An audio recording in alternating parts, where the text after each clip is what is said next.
शिवाजी. छत्रपती शिवाजी महाराज की जय. जय भवानी. जय शिवाजी महादेव. महादेव. 350 ते 450 वर्ष झालं छत्रपती शिवाजी महाराजांबद्दल जाणून घेण्यासाठी इतिहासप्रेमी अतिशय उत्सुक असतात. देशभरातील नव्हे तर जगभरातील देखील इतिहासप्रेमी महाराजांचं हे कार्य जाणून घेण्यासाठी उत्सुक असतात. त्यांनी गड किल्ल्या किंवा किल्ले असतील जिथं वास्तव्य केलं, जिथं स्वराज्य निर्माण केलं, त्या गड किल्ल्यांचा इतिहास जाणून घेण्यासाठी शिवप्रेमी किंवा इतिहासप्रेमी नागरिक आजही हजारोच्या संख्येनं भेटी देत असलेला आपल्याला पाहायला मिळतो. खरं तर हा आजचा जो विषय आहे तो अतिशय महत्वाचा ठरणार आहे, कारण राज्यालाच नव्हे तर देशाला सुद्धा आणि जगभराला सुद्धा छत्रपती शिवाजी महाराजांचा जो इतिहास आहे तो जाणून घेण्यासाठी प्रत्येक शिवप्रेमी इतिहासप्रेमी धडपडत असतो. आणि आज आपल्यासोबत असणार आहेत नवनाथ बोराडे म्हणून, की जे आता सध्या गोपनीय तालुका अधिकारी म्हणून पोलीस दलात कार्यरत आहेत आणि त्यांनी आतापर्यंत 60 किल्ल्यांना जवळपास भेटी दिलेल्या आहेत. तो प्रसंग काय होता, या भेटी कशा दिलेल्या आहेत, त्यातील सर्व काही आपण आज त्यांच्यासोबत संवाद करत असताना जाणून घेणार आहोत. सर, स्वागत आहे आपलं लाईव्ह महाराष्ट्र 2 न्यूज मध्ये. धन्यवाद. काय सांगाल, आता तुम्ही आतापर्यंत 60 किल्ल्यांना भेटी दिलेल्या आहेत, इतिहास जाणून घेण्याचा प्रयत्न केलेला आहे, आणि सुरुवात कशी झाली आणि का झाली? सर, 2019 मध्ये कोविड सारखा आजार आपल्या जगभरात त्यानं थैमान नाचवलं. त्या कोविडचा जगातून प्रसार आपल्या भारतात आला, महाराष्ट्रात आला, आपल्यापर्यंत पोचला. कोविड आजारानं बऱ्याच लोकांना, बऱ्याच कुटुंबांना उद्ध्वस्त केलं. त्या आजाराच्या वेळेस लक्षात आलं की आपली प्रकृती सर्वप्रथम ठीकठाक असणं आवश्यक आहे. आपल्या प्रकृतीचं महत्व त्यावेळेस मला कळालं. मी पोलीस दलात सेवा करत असल्यामुळे शारीरिक प्रकृती, मनस्थिती, मानसिक स्वास्थ्य हे आपलं व्यवस्थित असावं, अबाधित असावं याची जाणीव होतीच. परंतु आजाराच्या काळामध्ये, कोविड सारख्या आजाराच्या काळामध्ये आपल्या प्रकृतीची जाणीव झाली आणि प्रकृती अतिशय उत्तम राहणंच आवश्यक आहे. त्याच्यामुळं 2021 मध्ये स्वराज्य ट्रेकर्स माढा तालुका तसेच करमाळा तालुका, एकंदरीत सोलापूर जिल्ह्यातील बरेच सदस्य आहेत. त्यामध्ये प्रामुख्याने प्राथमिक शिक्षक यांची संख्या जास्त आहे आणि पोलीस दलातील म्हटले तर मीच एकमेव त्याच्यामध्ये आहे. तसेच काही वार्ताहर, पत्रकार देखील त्या ग्रुपमध्ये आहेत. त्यांच्यासोबत सर्वप्रथम Shrinivas Mohite sir, Dnyaneshwar Chatte sir, Santosh Shinde sir आणि रामकृष्ण केदार सर यांनी आग्रह केला आणि त्यांनी सांगितलं की आपण कळसुबाई शिखर नावाचा ट्रेक करायचा आहे आणि त्या ठिकाणी जाणं आपल्याला गरजेचं आहे. त्याच्यासाठी मग त्यांची ओळख झाल्यानंतर मी सर्वप्रथम कळसुबाई ट्रेकला जाण्याचं ठरवलं. मग ट्रेकला जाण्यापूर्वीची तयारी, त्यांच्याकडून पार्श्वभूमी माहिती करून घेतली की आपण कुठल्याही गडावर, किल्ल्यावर ट्रेकला जाताना सर्वप्रथम आपल्या पायामध्ये शूज चांगला असावा. त्याच्यानंतर आपल्या अंगावरील कपडे कॉटनचे आणि सैल असावेत, जेणेकरून चढायला उतरायला त्रास होत नाही. तसेच आपल्या सोबत खाद्यपदार्थ कमी प्रमाणात असावेत. तसेच पाणी मात्र आपल्याला शक्यतो सोबतच घेऊन जावं लागतं. त्याच्यासाठी छोटीशी शॅक असावी लागते. गॉगल किंवा चष्मा आणि उन्हासाठी टोपी वगैरे इत्यादी साहित्य घेऊन जावं लागतं. 19 फेब्रुवारी 2021 शिवजयंतीच्या निमित्ताने आम्ही 18 तारखेलाच दुपारी इथून नारायणगाववरून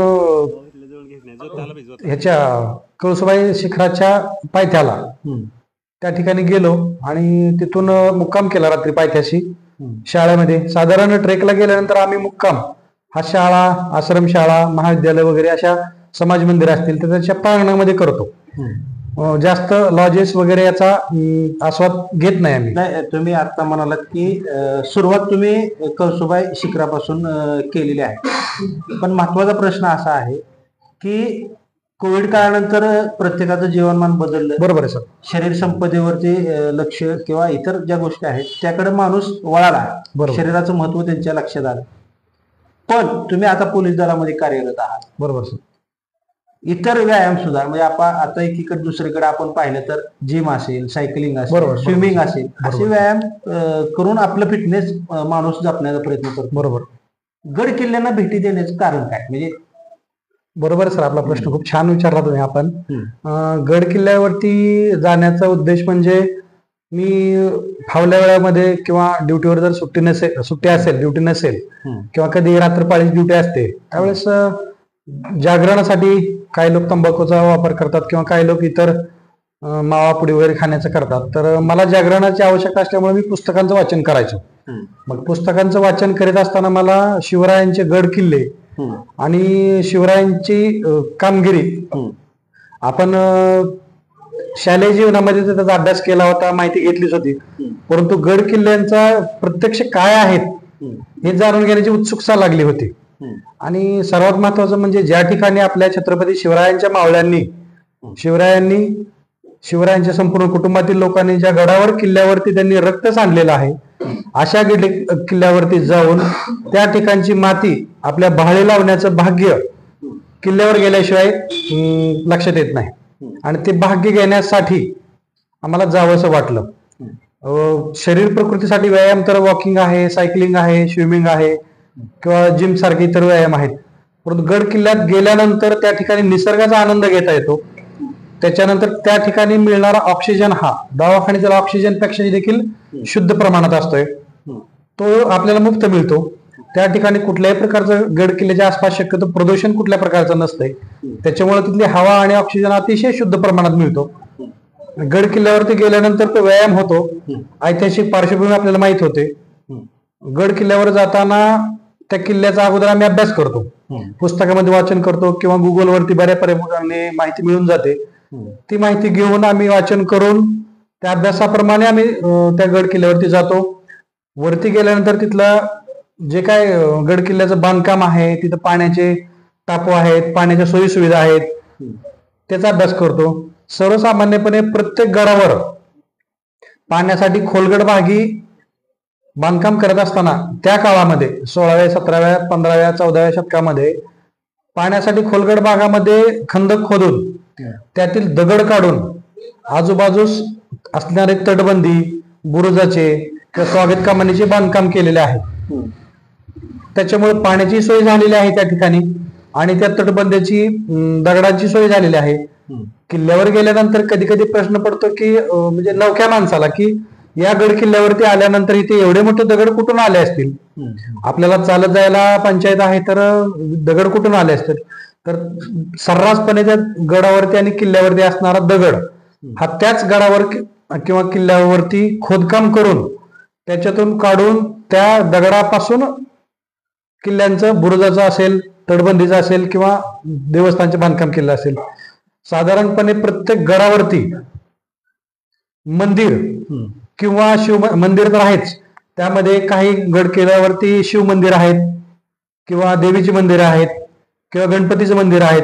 साधारण प्रत्येक गडावरती शिवरायांच्या काळामध्ये शिव मंदिर आहेत, तसेच देवीची मंदिरं असतील, गणपती मंदिर आहेत किंवा इतर देवी देवतांची मंदिरं उभारणी केलेली आहे. तुम्ही आता म्हणालात की पोलीस दलात कार्यरत असल्यामुळे कधी ड्युटी रात्री किंवा दिवसा, आणि मग अशी धावपळ मागं असताना किंवा एकीकडे कर्तव्याची जबाबदारी असताना मग हे गड किल्ले यांना भेटी देण्यासाठी वेळ कसा आणि कुठून मॅनेज कशा पद्धतीनं करतात? बरोबर सर, आम्हाला पोलीस दलामध्ये असताना आम्ही जास्त वेळ आम्हाला नोकरीसाठी द्यावा लागतो. आम्ही सेवेमध्ये असताना आतापर्यंत माझं साधारण 25 वर्ष आहे सध्या सेवेचं. 19 मार्चला साधारण मला 25 वर्ष सेवा पूर्ण होते. आतापर्यंतच्या 24 वर्षाच्या सेवेमध्ये नोकरी करत असताना अनेक अडीअडचणीला सामोरं जावं लागलं. त्याच्यानंतर वेळेचं देखील कौटुंबिक बाण आहेच. आई वडील आहेत, गावी शेती आहे, गावी कुटुंब परिवार आहे. तसेच माझी पत्नी शिक्षिका असल्यामुळे तिला देखील दररोज नोकरीत जावे लागते. मुलगा देखील आहे, तो आता सध्या IT इंजिनियर म्हणून पुण्यामध्ये जॉब करतो आहे. सुट्टी म्हणाल तर पोलीस दलामध्ये साप्ताहिक सुट्टी ही प्रत्येकाला कंपल्सरी आहे. मी आतापर्यंत साधारणपणे रविवारी साप्ताहिक सुट्टी माझी असते, कारण माझ्या एकूण सेवेपैकी जास्तीत जास्त सेवा हे मी कार्यालयीन कर्मचारी म्हणून मी सेवा केलेली आहे. मग कार्यालयीन कर्मचारी म्हणून सेवा करत असताना रविवारी सुट्टी शक्यतो मिळतेच. मग रविवारच्या सुट्टीला जोडून एखाद दुसरी सुट्टी जोडून किरकोळ रजा सुट्टीला जोडून घ्यायची आणि शिक्षकांबरोबर ती सुट्टीला जोडून सुट्टी आल्यामुळे त्यांच्यासोबत ट्रेकचं आम्ही नियोजन करतो. आता तुम्ही म्हणालात की कळसुबाई शिखरापासून सुरुवात केली. आतापर्यंत तुम्ही कोणत्या किल्ल्यांना भेटी दिलेल्या आहेत आणि बरं आपण हे अगोदर जाणून घेऊया कोणकोणत्या किल्ल्यांना आतापर्यंत भेटी दिल्या? सर, सर्वप्रथम मी 19 फेब्रुवारी 2021 ला कळसुबाई ट्रेक सुरुवात केली. साधारण 2 तासामध्ये वरती गेलो. येताना 1.5 तास लागला. त्याच्यानंतर ते आव्हान वाटलं होतं एकंदरीत मला, परंतु काही मित्रमंडळींचं त्याच्यानंतर इतरांचं मार्गदर्शन चांगल्या प्रकारे लाभलं, मला सहकार्य लाभलं. त्याच्यानंतर मी रायगड आहे, प्रतापगड, पुरंदर आहे, त्याच्यानंतर संभाजीनगरचा देवगिरी किल्ला आहे, तोरणा गड आहे आणि आत्ताच माझा 60वा म्हणून मी राजगड पूर्ण केला, राजगड ट्रेक पूर्ण केला. त्याच्या दरम्यान वारुगड आहे, कल्याणगड आहे, वसंतगड आहे, महिमानगड आहे, त्याच्यानंतर महिमंडनगड आहे, त्याच्यानंतर नाशिक जिल्ह्यामध्ये इतर गड आहेत. तसेच मी ज्यावेळेस राजस्थानला माझ्या कामानिमित्त गेलो होतो त्यावेळेस तिथं आमेर पॅलेस म्हणून आहे आणि जयबान तोप आहे एका गडावरती, त्याला जयगड म्हणतात. असे आहेत गडावरती असणारे मंदिरे वगैरे पाहता येतात. त्याच्यानंतर त्या ठिकाणी बऱ्याच ठिकाणी आम्ही काही गडावरती सर्वच गड काही साफसफाई करू शकत नाही, पण मी आपल्या मुलाखतीतून काही लोकांना सांगू इच्छितो की गडावरती गेल्यावरती शक्यतो कचरा वगैरे होऊ नये या बाबतीत सर्वांनी काळजी घेणं आवश्यक आहे. जे काही शिवभक्त गडावरती जातात त्यांनी शक्यतो जाताना पाण्याची बाटली असेल किंवा तुमचे खाण्याचे रॅपर्स असतील किंवा इतर काही टाकाऊ वस्तू असतील त्या शक्यतो गडावरती किल्ल्यावरती टाकू नये, त्याच्यामुळे त्रास होतो. ते आपण आपल्या स्वतः परत घेऊन यायचं आहे. आल्यानंतर खाली कचरा कुंडी असेल त्याच्यामध्ये टाकलं पाहिजे. गडावरती किल्ल्यावरती आमच्या ग्रुप तर आम्ही गेल्यानंतर त्या ठिकाणी देवीचं मंदिर असते, पावसाळा झाल्यानंतर त्या ठिकाणी गवत उगवलेलं असते. एक किरकोळ स्वरूपात का होईना परंतु त्या किल्ल्यावरती असणाऱ्या मंदिराची आतील बाजूची साफसफाई करून घेतो. साधारण मंदिराच्या आजूबाजूस आणि मंदिराच्या समोर जर जास्त गवत असेल तर ते गवत काढून तिथं थोडं साफसफाई करून तिथं थोडा वेळ आराम करतो, जेणेकरून ते आम्हालाही थोडं समाधान वाटतं त्या गडावरती गेल्यानंतर.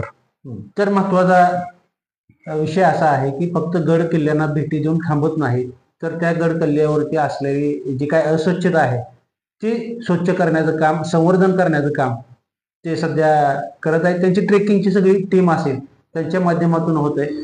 सर, शेवटचा एक महत्वाचा प्रश्न, आता तुम्ही या गड किल्ल्यांना भेटी देताय अगदी थोडक्यात, आणि यात सगळ्यात अवघड वाटलेला कोणता ट्रेक आणि एक इतिहासप्रेमींना शेवटचा संदेश काय द्याल तुम्ही?